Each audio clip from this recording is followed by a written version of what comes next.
Thank you, Mr. Speaker. I rise to oppose the previous question so that we can immediately consider H.R. 471, the Pause Act, introduced by the gentlewoman from New Mexico, Yvette Harrell, to ensure Title 42 remains in place.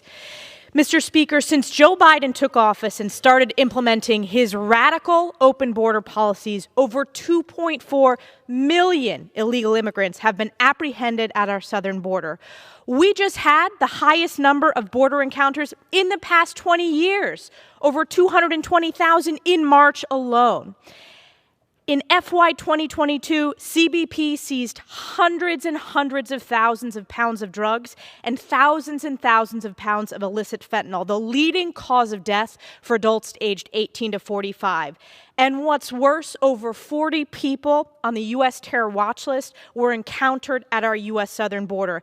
And just today, Secretary Mayorkas, when asked if those individuals on the U.S. terror watch list had been released into the United States of America, he could not answer that question.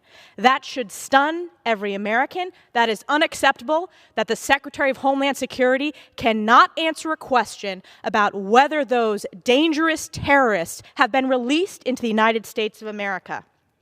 In fact, just yesterday, in previous testimony, Secretary Mayorkas claimed that the Biden administration has, quote, effectively managed the crisis at the southern border and delusionally believes that the southwest border is somehow secure. Let me tell you something. The American people are smart. There is nothing effective about this border crisis. No good management has come from the Biden administration when it comes to the southern border. This has been an invasion. Just look at the numbers. President Obama's own Secretary of Homeland Security, Jay Johnson, said 1,000 apprehensions a day would be a crisis. We're already at the 7,000 mark, and we could see upwards of 18,000 a day if Title 42 is lifted. I just came back with my colleagues on a congressional delegation from Eagle Pass, Texas, in the Del Rio sector of our southern border. This was a delegation led by Republican leader Kevin McCarthy, hosted by our colleague Tony Gonzalez, who has been such a tremendous voice standing up for his constituents, particularly Border Patrol officers and their families. It was a somber day. Just hours before, our Border Patrol identified the remains of Texas National Guardsman Bishop Evans. In fact, I had the opportunity to go on the boat with the Riviera Border Patrol officers, the two individuals that actually identified the remains. God bless Bishop Evans. God bless his grandmother, who has laid him to rest. This is irresponsible of Joe Biden, and Joe Biden, Secretary Mayorkas, and this administration must be held accountable. We also spoke to ranchers, local leaders, local elected officials, and they broke down in tears, talking about the risks to their livelihood and their families.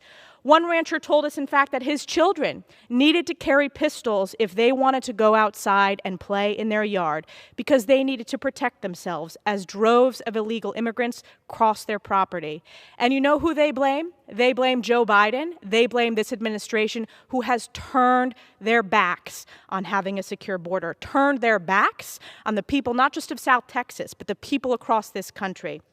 We also witnessed a processing facility where illegal immigrants were given brand new iPhones, just released. I thought they were doing facial recognition technology to run through a list. No, they were doing facial recognition technology to hand the illegal migrant their cell phone, paid for by U.S. taxpayer dollars. This is a crisis.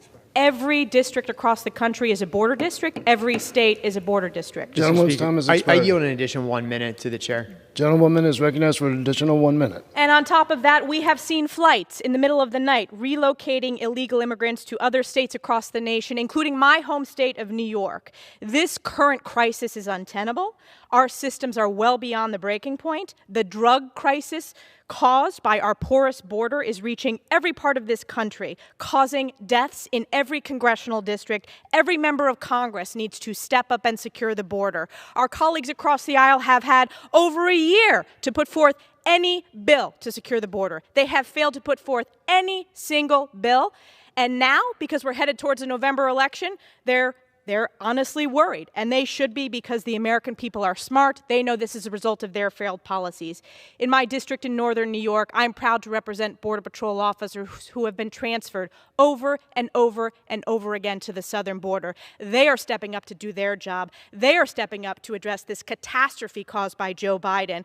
House Republicans are going to be unified. We stand behind the PAUSE Act to make sure Title 42 remains in place, which is why we will oppose the previous question. And with that, I yield back.